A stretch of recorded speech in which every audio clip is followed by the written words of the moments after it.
चूंकि अमीर शाम ने अमर इब्न आस के कहने पर यह चाल चली थी कि कुरान को नेज़ों में बुलंद किया और कहा कुरान हमारे तुम्हारे बीच हकम है। अली ने फरमाया असल कुरान, नफ्स कुरान, रूह कुरान, हकीकत कुरान तुम्हारे सामने खड़ा है अली की शक्ल में।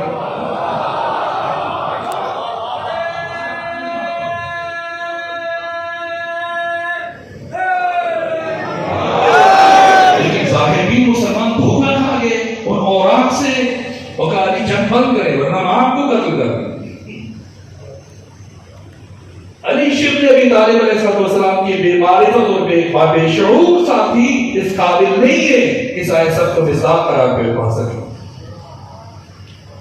इमाम हसन मुश्तबा की सिपाही भी इस काबिल नहीं। आप जानते हैं कि अक्सरियत ने फजल रसूल के साथ गद्दारी की, जिन्हें आपने अपना करीबी तरीके रिश्तेदार उबैदुल्लाह इब्न अब्बास है जो दुश्मन के हाथों बिक गए। और कैसे कैसे अफराद बिके, और इन्हीं अपने सिपाहियों में से एक को था कि जिसने नमाज इशा पढ़ते हुए, जब इमाम हसन मुश्तबा नमाज इशा पढ़ रहे थे, आपकी नीचे से जाए नमाज लूटी खींच लिया और आपकी रान को जख्मी कर दिया। और 6 महीने तक हजरत मदाइन में अपना इलाज कराते रहे, अपना जख्म न भर सके। इसका मतलब ये कि इमाम हसन मुश्तबा की सिपाही इस काबिल नहीं है कि वह सब का विस्तार करार पा सके। अब आप मुझे बताइए, अगर करबला ना होती तो हमें ऐसा का विस्तार कहां से मिलता? ये करबला है कि जिसने कुरान की लाज रख ली, ये करबला है कि जिसने कुरान की इज्जत को बचा लिया, ये करबला है जिसने कुरान की हुर्मत को बचा लिया, ये करबला है कि जिसने कुरान की सदाकत को बचा लिया, ये करबला है कि जिसने ये मिस्ताक यूं पेश किए कि 72 सिपाही आए मैदान करबला में। हबशी भी थे, गैर हबशी भी थे, सिनोसाल कबीले में फर्क था, बच्चे भी थे, बूढ़े भी थे, आका भी थे, गुलाम भी थे। लेकिन क्या बता सकते कि किसी एक सिपाही ने भी मामूली कमजोरी का मुजाहरा किया? मैं इनकी अजमतों और शुजाअतों को बयान करूंगा। इसीलिए कुरान जो मैंने साले गुज़श्ता सूरा पढ़ा था, वल फज्र, फज्र से मुराद साथ हुसैन इब्न अली। क्यों अल्लाह हुसैन इब्न अली को फज्र से तशबीह दे रहा है? वो फुजूहात अब अर्ज नहीं कर सकता। जैसा मुफरदात रागिब में इमाम रागिब इस्फहानी ने फज्र का मतलब लिखा है वसी शिगाफ। वो वसी शिगाफ जो रात की तारीकी के पर्दे को चाक कर देता है और हर शय को रोशन कर देता है। हुसैन इब्न अली ने भी बनु उमैया के मकरूह चेहरों से ये नकाब उलट कर उनकी हकीकतों को बयान किया। और जिस तरह से अयतुल्लाह हसन ज़ादा अली खुमैनी को जिक्र ने फरमाया, थोड़ा सा और आगे बढ़े। फज्र से मुराद हुसैन इब्न अली, हत्ता नमाज फज्र से मुराद भी हुसैन इब्न अली।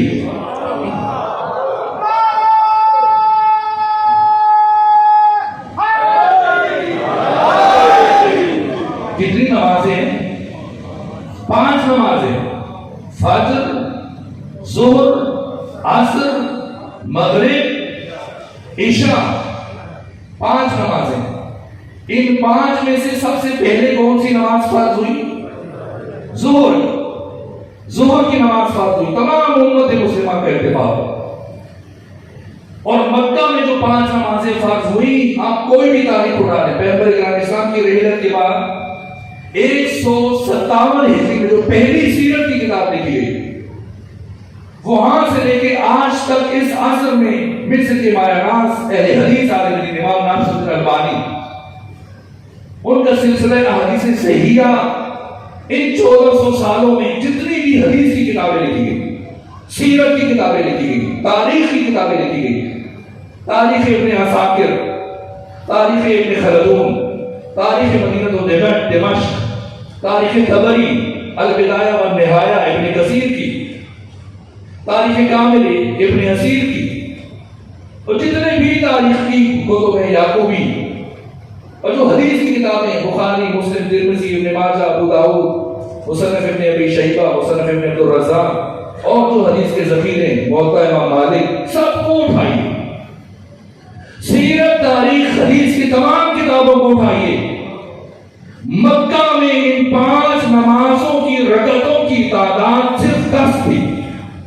किसी मुसलमान आलिम ने आज तक इख्तिलाफ नहीं किया, यहाँ तक सीरत सलमान नदवी ने जो सीरत नबी लिखी है उर्दू जुबान में, ये चंद जिल्दों में, इसमें पढ़ लीजिए।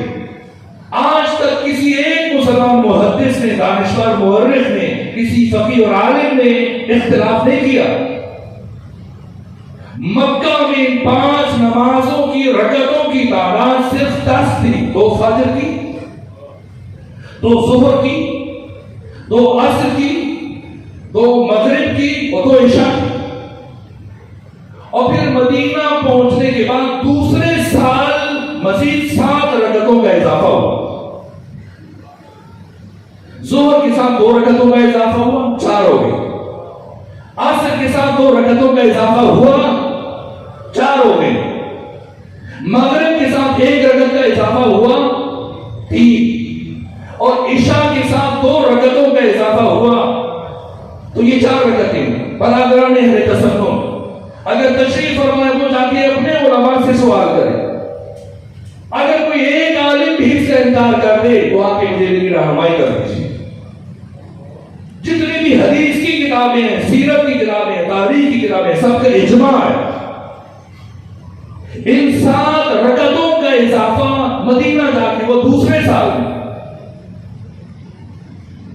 लेकिन अल्लाह के यहां कोई मिजाज नहीं है जैसे हमारे यहां मूड पाया जाता है कि अगर कोई न्याज या कोई चीज तकसीम कर रहे हैं तो अगर खुश हो गए किसी को 2 पैकेट पकड़ा दिए और किसी को 1 दिया।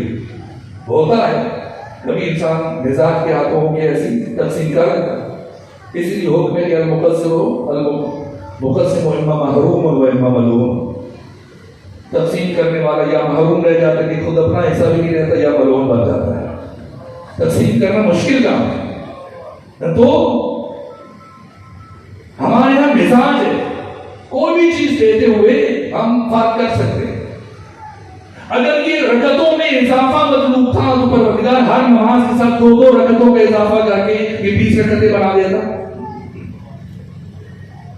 या हर नमाज के साथ 1-1 रकअत का इजाफा करके 15 रकअतें बना देता। ये क्या हुआ कि 3 नमाजों के साथ 2 रकअतों का 2-2 रकअतों का इजाफा करके ने 4 रकअतें बनाया। एक नमाज को 3 रकअतें बनाया और एक नमाज में कोई इजाफा नहीं किया। फजर में अगर ज़ोहर हो, असर हो, इशा में 2 रकअतों का इजाफा किया तो मगरिब के साथ 1 का क्यों किया और फजर के साथ किसी एक का भी इजाफा क्यों नहीं किया? तो खुमैनी बुखशिकन ने फरमाया, उस्ताद अयतुल हसन ज़ादा आपने की किताब में मैंने देखा हिदार हुई एक नुक्ता, वो फरमाते हैं कि सबसे पहली नमाज जो बशर पर परवरदिगार ने फर्ज की ये ज़ोहर की नमाज है। और ज़ोहर की जो पहली 2 रकअतें मक्का में फर्ज हुई, परवरदिगार ने फर्ज की मुसलमानों पर। अव्वल जाल में शारे आजम ने ये 2 रकअतें फर्ज की मुसलमानों पर। लेकिन मदीना पहुंचने के बाद मजीद जो 2 रकअतें फर्ज की गई मुसलमानों पर, ये एजाज़ मुस्तफा में इज्जत मुस्तफा की तजल्ली का मजहर करार पड़ा।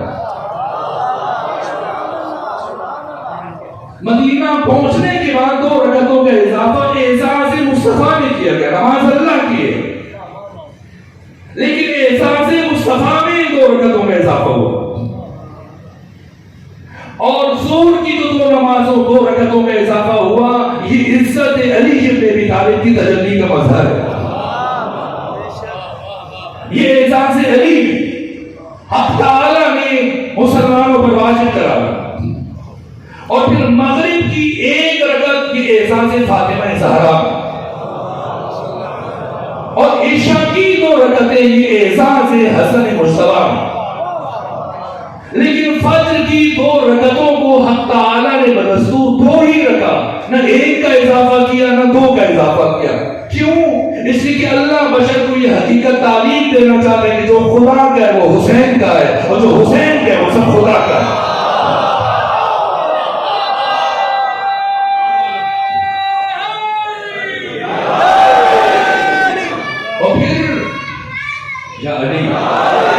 और फिर सफर में यही नमाज कसर हो जाती है। और जब ये नमाज कसर होती है तो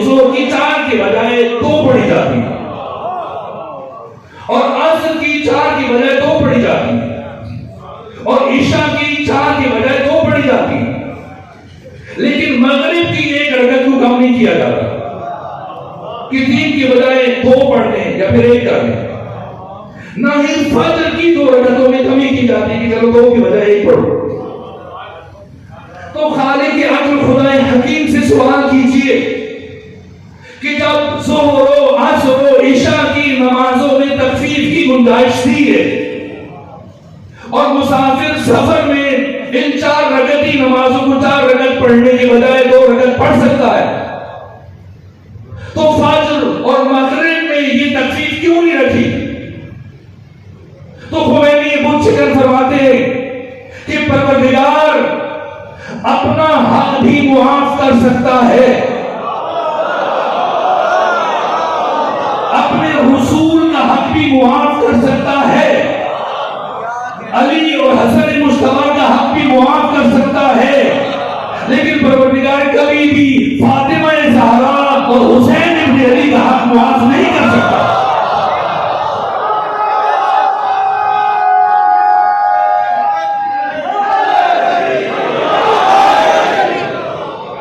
इसलिए कि तमाम अंबिया की मेहनतों को जब फातिमा ज़हरा ने बचाया, जब फातिमा ज़हरा के फर्जंद हुसैन इब्न अली ने बचाया,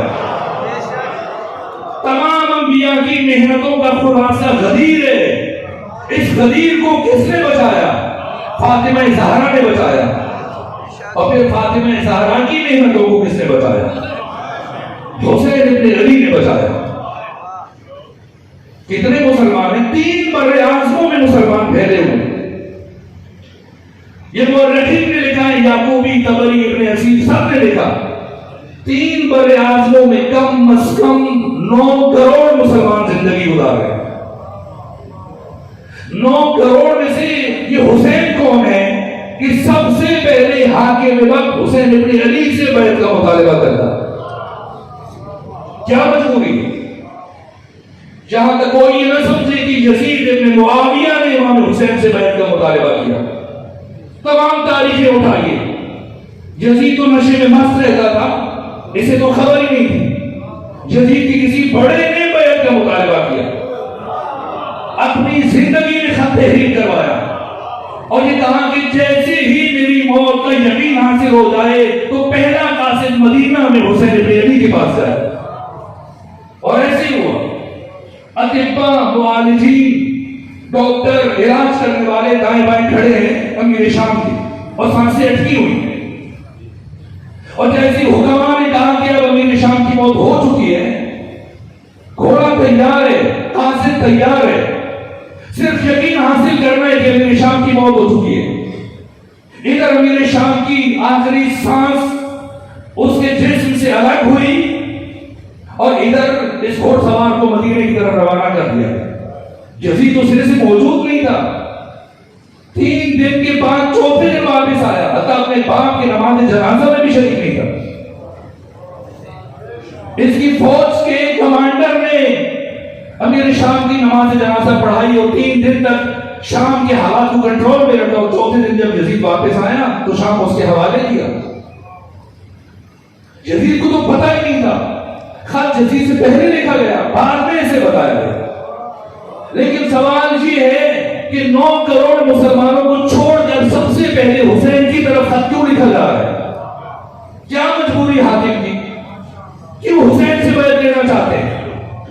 सरोकार न रखे हुसैन इब्न अली से, बाकियों से बैत ले लें, हुसैन से बैत लेने में क्या फायदा? तो इन 3 बर्रे आज़मों में अगर ये 9 करोड़ मुसलमान बैत कर ले तब भी बनु उमैया का मकसद हासिल नहीं हो सकता। क्यों? इसलिए कि बनु उमैया बना में दीन हुकूमत करना चाहते हैं मुसलमानों पर। अपनी शहनशाहत को, अपनी हुकूमत को, अपनी बादशाहत को खिलाफत इस्लामी का रंग देना चाहते हैं और इसके ऊपर दीन का टाइटल और लेबल लगाना चाहते हैं। और इस नामशरू हुकूमत पर इस्लाम और खिलाफत का टाइटल उस वक्त तक नहीं लग सकता जब तक के जमाने का मोहम्मद मुस्तफा इसकी तारीफ और हिमायत न करे। इसलिए यजीद मजबूर है, इसलिए बनु उमैया मजबूर है हुसैन की हिमायत हासिल करने के लिए। तो कोशिश करें कि किसी तरह से कोई रजायत आ जाए। लेकिन दूसरी तरफ आपसे मैं सवाल करता हूं, क्यों कोई भी मुसलमान हक के हुसैन अदा नहीं कर सकता? जो परवरदिगार ने सूरह फज्र में, वरना सुनकर बहुत सारे लोग परेशान हो जाते हैं, ये क्या बात है? जो भी मैंने तफसीर बयान की, इसे तहम्मुल करना जरा मुश्किल हो जाता, लेकिन राज क्या है? अगर इमाम हुसैन कयाम ना करते तो अहले मुल्तान मुझे बताइए फिर क्या होता, और मुझे ये भी बताइए कि इमाम हुसैन ने कयाम क्यों फरमाया? क्या इमाम हुसैन ने इसलिए कयाम फरमाया कि बनु उमैया और यजीद ने इमाम हुसैन से बैत का मुतालबा किया? आप मुझे बताएं, अगर इमाम हुसैन से बैत ना मांगी जाती तो क्या हुसैन अब कयाम ना फरमाते? ये तो मुतालबा हुआ तो घर छोड़ा। अगर इमाम हुसैन की निस्बत खामोशी इख्तियार की जाती और मुतालबा न किया जाता, आप बताएं,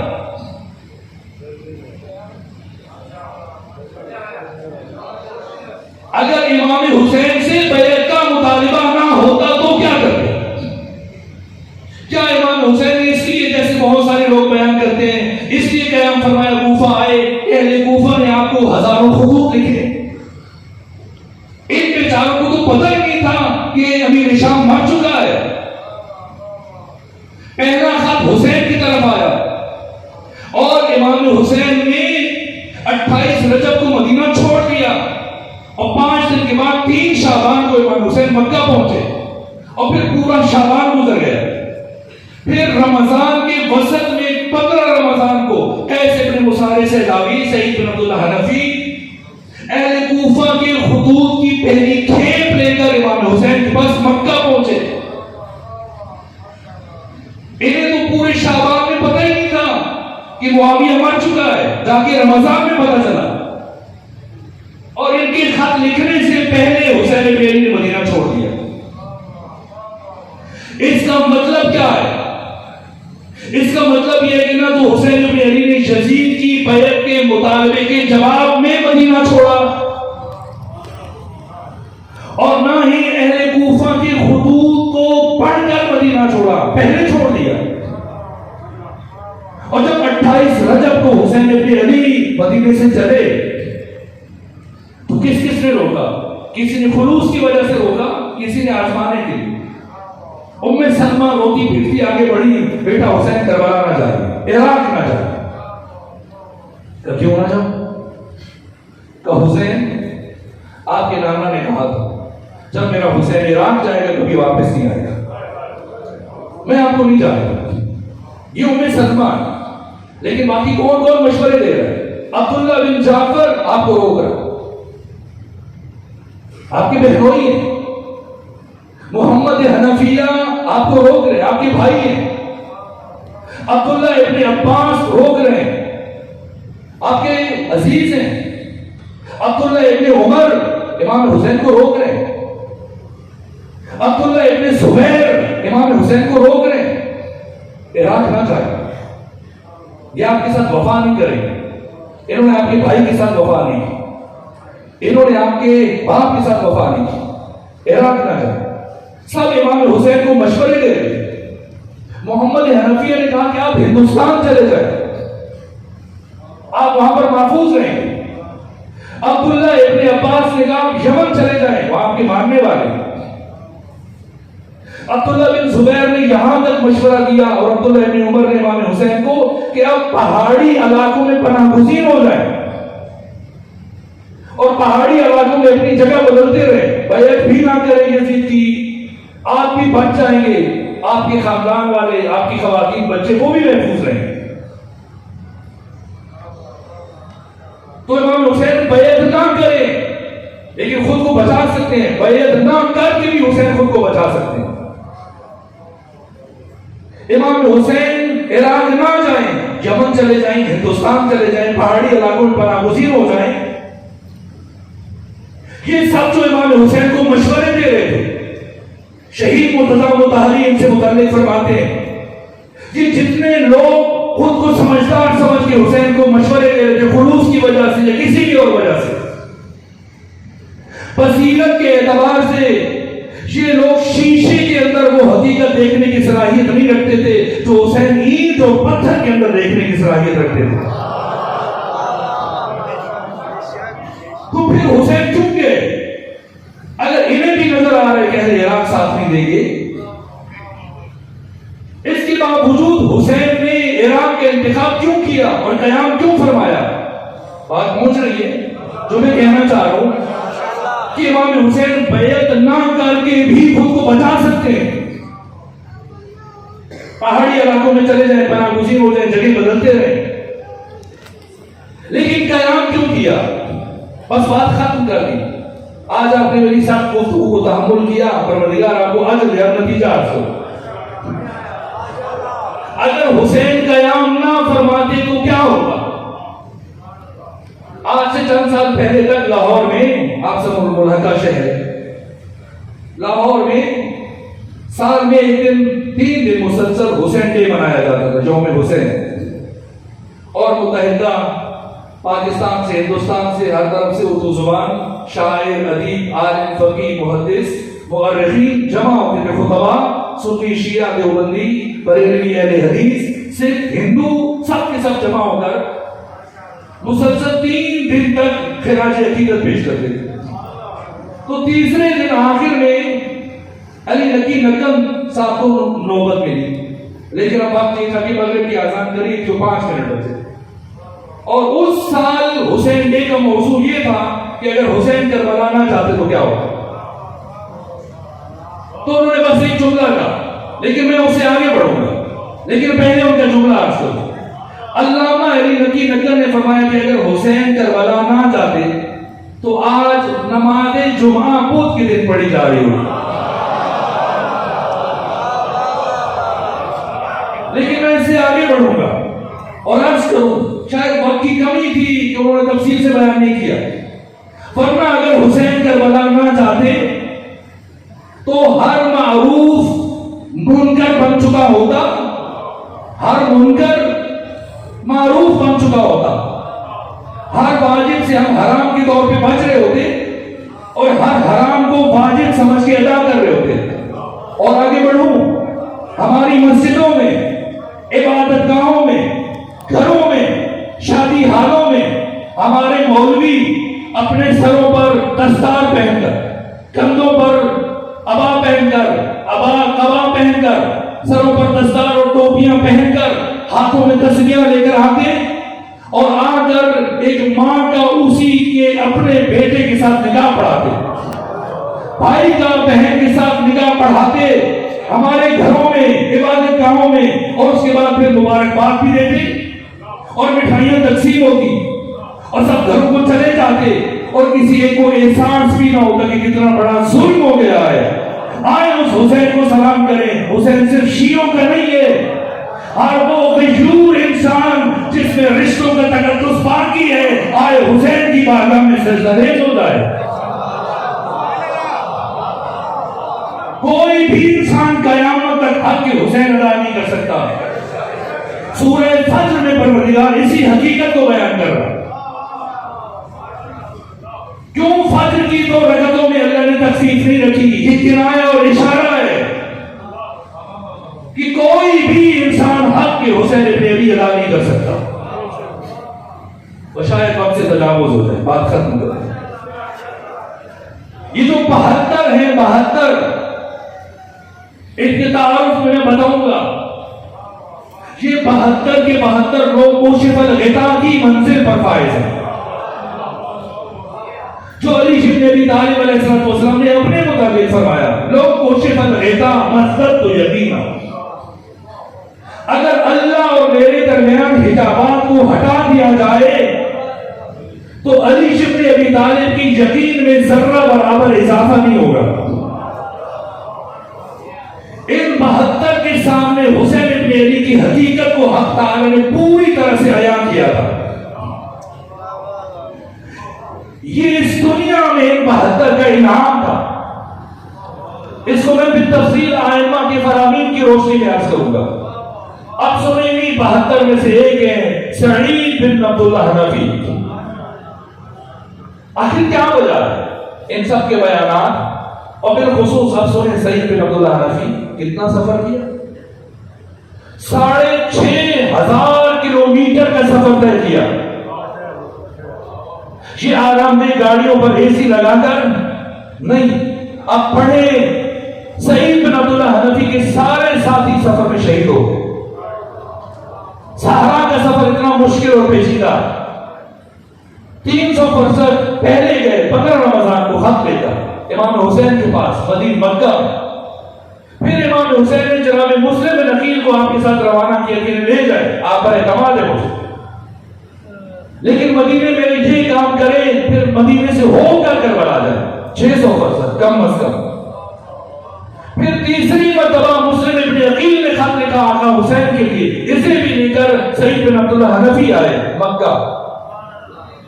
चौथी मरतबा इमाम हुसैन ने खत लिखा मुस्लिम के नाम, इसे भी सईद बिन अब्दुल्लाह हनफी लेके आए। ये 6500 किलोमीटर का तवील सफर तय करने वाले सईद, ये एक काम। और दूसरा काम क्या किया? 7वीं से पानी बंद हुआ, 10 मुहर्रम तक पानी बंद रहा, 3 दिन के भूखे और प्यासे। और तीसरा काम क्या किया?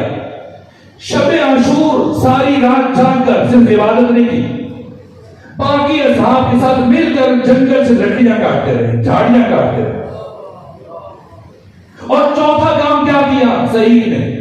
हुसैन के बाकी कुछ साथियों के साथ मिलकर खैमे का सिर्फ इतना रास्ता छोड़ा ख़याम के बाहर जिसमें से सिपाही आ सके और काट सके। पीछे पहाड़ी थी, एक तरफ खैमे थे, बाकी सारी जगह को 5 गज चौड़ा और 5 गज गहरा सारी रात खोदते रहिए साहब। तमाम मकातिल ने लिखा, बेरहाज तुमूर ने लिखा, अभी मिखरफ ने लिखा, सैयद इब्न ताऊस ने लिखा, तब तो साकिब सब किताब मौजूद है। इतनी खंदक खोदी और 5वां काम क्या किया? इस खंदक को इन झाड़ियों से भर दिया ताकि रोज़े आशूर जब हुसैन जाए तो दुश्मन अचानक से बीवियों पर हमलावर ना हो सके, बीवियों को कम अज कम कुछ वक्त मिल जाए कि समझ सके और अपने आप को संभाल सके। और इमाम हुसैन ने चाहते हुए झाड़ियों को आग लगा दी थी ताकि दुश्मन अचानक से ना पहुंच सके बीवियों पर। ये 5 काम। और छठा काम कि रोज़े आशूर अबू सुमामा साइदी ने इमाम हुसैन से कहा, मुझे लग रहा है ज़वाल हो गया, नमाज पढ़नी, जी चाहता है आपके पीछे अपनी आखिरी नमाज अदा करें। अब तफसीलात छोड़ रहा हूं, कौन सी नमाज इमाम हुसैन ने अदा की फिर कभी अर्ज करूं। यहां तक कि अब इमाम हुसैन ने कुछ साथियों को अपने सामने दिफा के लिए खड़ा किया ताकि वो इमाम हुसैन और बाकी नमाजियों का दिफा करें। और कुछ साथी इमाम हुसैन के पीछे खड़े हो गए नमाज पढ़ने के। ये नमाज खौफ कहलाती है। कोई ये ना समझे कि हामिल नफ्स मुतमइन्ना हुसैन इब्न अली नमाज खौफ क्यों पढ़ रहे। फिक्री एतबार से आलिम दीन तशरीफ फरमाए, नमाज खौफ कसर नमाज की तरह से 2 रकात पढ़ी जाती है। और नमाज खौफ का महल क्या है और तरीका क्या है? नमाज खौफ में आधी फौज इमाम के पीछे खड़ी होती है और आधी दिफा करती है। और इमाम का तरीका यह है कि एक रकअत पढ़ने के बाद इमाम बैठ जाता है और जो आधे सिपाही इमाम के पीछे नमाज पढ़ रहे होते हैं वो उठ खड़े हो जाते हैं और दूसरी रकअत को फुरादा पढ़ते हैं और जल्दी से अपनी नमाज मुकम्मल करके अपनी जगह छोड़ते हैं और उन सिपाहियों की जगह ले लेते हैं जो उनकी हिफाजत कर रहे होते हैं। और फिर वो मुहाफिज दस्ता इमाम के पीछे आगे खड़ा होता है तो इमाम दूसरे रकअत के लिए खड़े होते हैं। अब बाद में आने वाले अपनी पहली रकअत इमाम की दूसरी रकअत के साथ अदा करते हैं और इमाम दूसरी रकअत पढ़ के बैठ जाते हैं, नमाज मुकम्मल करते हैं और पीछे आने वाले वो दूसरी रकअत को फुरादा पढ़ते हैं और इनकी भी जमात हो जाती है और दूसरे दिफा करते हैं। ये नमाज खौफ है। नमाज खौफ का महल ये है कि अगर 2 मुसलमान लश्करों की आपस में जंग हो जाए तो यहां नमाज खौफ पढ़ना दुरुस्त नहीं है। जबल में, सिफीन में, नहरवान में इमाम अली नमाज खौफ नहीं पढ़ी। नमाज खौफ हमेशा तब पढ़ी जाती है जब किसी मुसलमान लश्कर का किसी काफिर लश्कर से मुकाबला हो। रोज़े आशूर इमाम हुसैन ने कुफ्र पर मोहर तस्दीक साबित कर दी कि जो हुसैन के मुकाबले में आ चुके हैं, कयामत तक कोई मुसलमान न करे। और ये जो नमाज पढ़ी, 3 सहाबी हुसैन के सामने खड़े, एक अबू समामा साइदी, एक सुहैर इब्न कैम और एक सईद बिन अब्दुल्लाह हनफी। और सईद बिन अब्दुल्लाह हनफी चूंकि बिल्कुल इमाम हुसैन के सामने खड़े थे, तो तीरों का रुख ज्यादा इनकी तरफ था। और जब इमाम हुसैन ने नमाज शुरू की, इधर से दुश्मनान ने नमाज से तीर चलाना शुरू किया, यहां तक कि 70 से ज्यादा तीर सईद के जिस्म में पेवस्त हुए। इंसान की मौत के लिए एक तीर काफी होता है, 2 तीर, 3, 4, 10, 20, 70 से ज्यादा तीर काफी खड़े हैं। क्यों? इश्क हुसैन में, मोहब्बत हुसैन में। इसलिए हुसैन फरमा रहे इन्नी ला अअलम असहाबन औफा मिन असहाबी, कि अगर सईद गिर जाए, मबादा कोई तीर यूसुफ ज़हरा को लग जाए, तो अपने इस्तिक़लाल और इरादे की बदौलत हुसैन के सामने शीशा पिलायू दीवार बन के खड़े। और जैसे हुसैन इब्न अली ने कहा अस्सलामु अलैकुम व रहमतुल्लाह व बरकातुहू, अब सईद गिरे। कहां गिरे? जमीन पर नहीं, इतने तीर जिस्म में पेवस्त थे कि जमीन पर नहीं गिरे। जब गिरे तो आपका जिस्म तीरों के ऊपर मुअल्लक हो गया, और गिरने के नतीजे में ये तीर मजीद सईद बिन अब्दुल्लाह हनफी के जिस्म में पेवस्त हो गए। कोई सोच सकता है इस तकलीफ को? 3 रातों के थके हुए, भूखे प्यासे, 6500 किलोमीटर का सफर तय करने वाले, 5 गज चौड़ी 5 गज गहरी खंदक खोदने वाले, सारी रात जाकर झाड़ियां काटने वाले, ये भूखे और प्यासे सर से लेके पांव तक जख्मों से चूर, आखिरी सांसें चल रही हैं, आखिरी सांसें चल रही हैं। और अब सईद ने अपनी कुव्वत जमा की और अपना रुख हुसैन की तरफ मोड़ा और कहा, ए हुसैन इब्न अली, अब अफैतु या अबा अब्दुल्लाह, अब अफैतु या अबा अब्दुल्लाह, ए हुसैन इब्न अली, क्या मैंने आपके साथ वफा की? ए हुसैन इब्न अली, क्या मैंने आपका हक अदा किया? शहीद मुतारी हैरत से लिखते हैं, हैरत से, कि इतना कुछ करने के बाद सईद क्यों कह रहे कि क्या मैंने आपका हक अदा किया? कि इसलिए कि अब सईद को हुसैन की मुकम्मल मारिफत हासिल हो चुकी है, और सईद जानते कि इतना कुछ करके भी इंसान हुसैन इब्न अली का हक अदा नहीं कर सकता। ये तो सईद ने पूछा, और यही जुमला किसी शहीद की मां ने भी पूछा। किस शहीद की मां ने पूछा? इस फौज के सिपह सालार की मां उम्मुल बनीन ने पूछा। जब ये कारवान पलट के गया, अब समझे जो सिपाही ऐसे हैं, इनका सिपह सालार कैसा हो।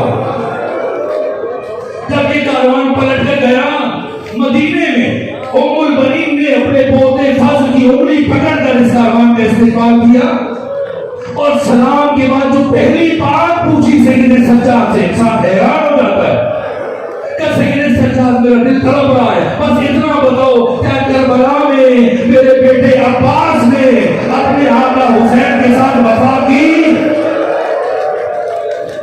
क्या वफा नहीं की? सुने सैयद सज्जाद ने क्या फरमाया कि उम्मुल बनीन, एक बात सुनो, फिर खुद तय करना कि तुम्हारे बेटे अब्बास का आका हुसैन की बारगाह में क्या मकाम था।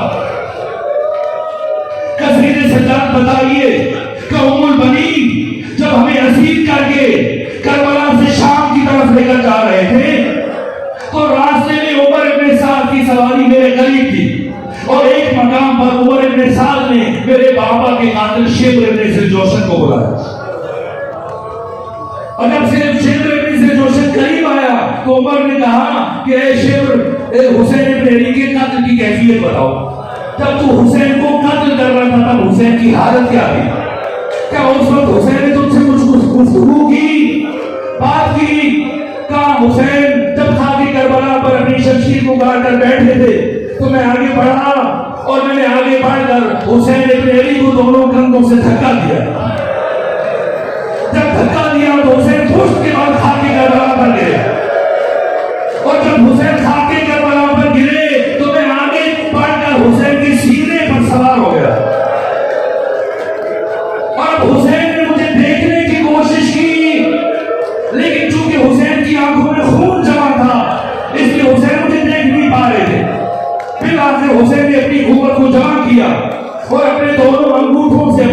आंखों के खून को साफ किया। और जब हुसैन ने देखा कि मैं हुसैन के सीने पर सवार हूं, तो मुझसे हुसैन ने ये जुमला कहा, ऐ शिब्र बड़ी ऊंची जगह पर बैठा, ऐ शिब्र बड़ी बुलंद जगह पर बैठा है, ऐ शिब्र मुझे अच्छी तरह याद है बचपने में मेरे नाना मोहम्मद मुस्तफा जब मुझे गोद में उठाकर मुझसे प्यार करते थे तो मेरी कमीज के बटन खोल देते थे और मुझे सीने से चूमना शुरू करते थे, फिर गले तक मुझे चूमते जाते थे। एक बार मेरे नाना मोहम्मद मुस्तफा ने मुझे बताया था, ऐ हुसैन तुझे कायनात का शकील तरीन इंसान शहीद करेगा और उसकी अलामत ये होगी कि उसके चेहरे पर चीथड़ के दाग होंगे और उसकी शक्ल खिंजीर से मिलती होगी। कहे उमर के साथ जब मैंने हुसैन की ये बातें सुनी, मैं अपना गुस्सा जब्त न कर सका, फिर मैंने हुसैन की दाढ़ी को बाएं हाथ से पकड़ा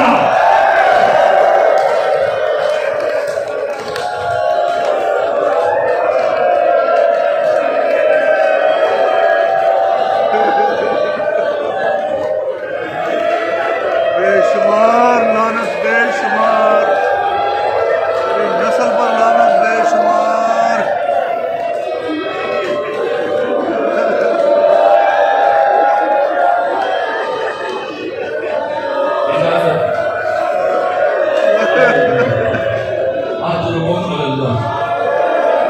इजाजत है सिर्फ रिवायत मुकम्मल करो।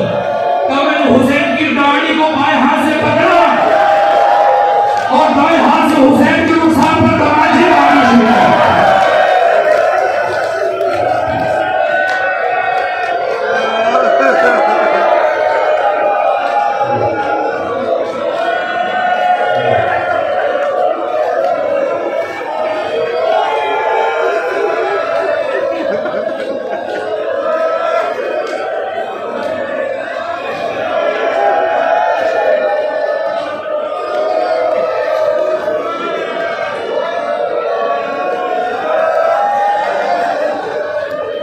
हुसैन की बेटी पहले दूर से ये मंजर देख रही थी, फिर आखिर जब अपने बाबा की कैफियत देखी तो ये छोटी बच्ची दौड़ती हुई बख्तर में आ गई।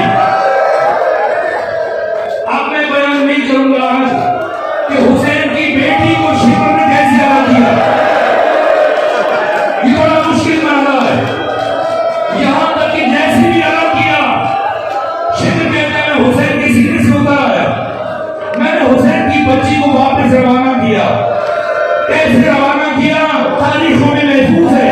तब हुसैन ने अपनी कुव्वत जमा की, हुसैन ने अपनी ताकत जमा की और हुसैन उस हालत से सजदे में चले गए। फिर जब हुसैन ने सजदे में सर रखा, अब हुसैन ने ये जिक्र पढ़ना शुरू किया, रज़न बिक़ज़ाए व तस्लीमन लिअमरिक ला माबूद सिवाक या गैर मुस्तगीसी। फिर मैंने दूसरी जंग चलाई, हुसैन ने फिर यही जिक्र पढ़ा। तीसरी जंग चलाई, हुसैन ने फिर यही जिक्र पढ़ा। मैं जंगें चलाता रहा, हुसैन मुसलसल की जिक्र पढ़ता रहा।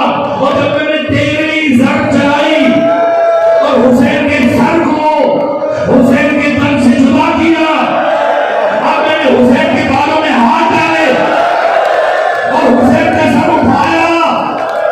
जब मैंने हुसैन का सर उठाया तो मैंने देखा हुसैन के लब हिल रहे।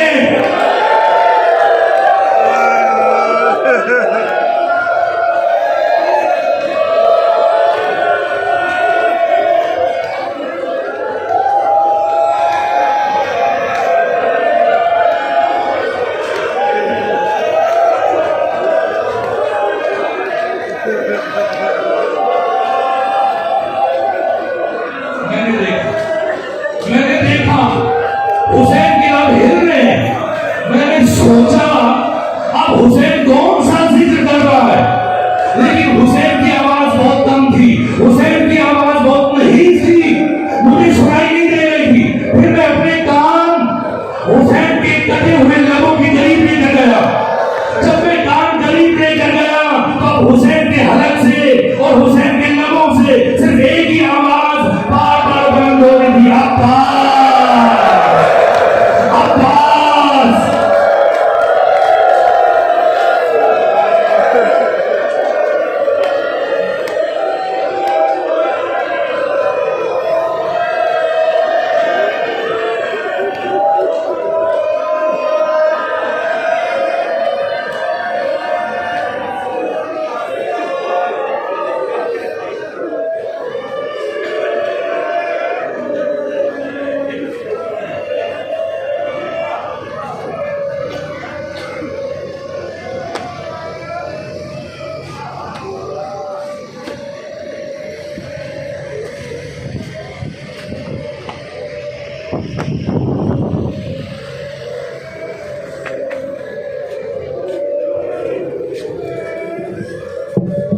सामने मोहतरम अब आपके सामने ज़ाकिर अली मोहम्मद जनाब से सबर आबाद से फरमाएंगे और दीगर बाबाज़ें बुलंद सलवात तशरीफ़ लाते हैं जनाब से सबर आबाद से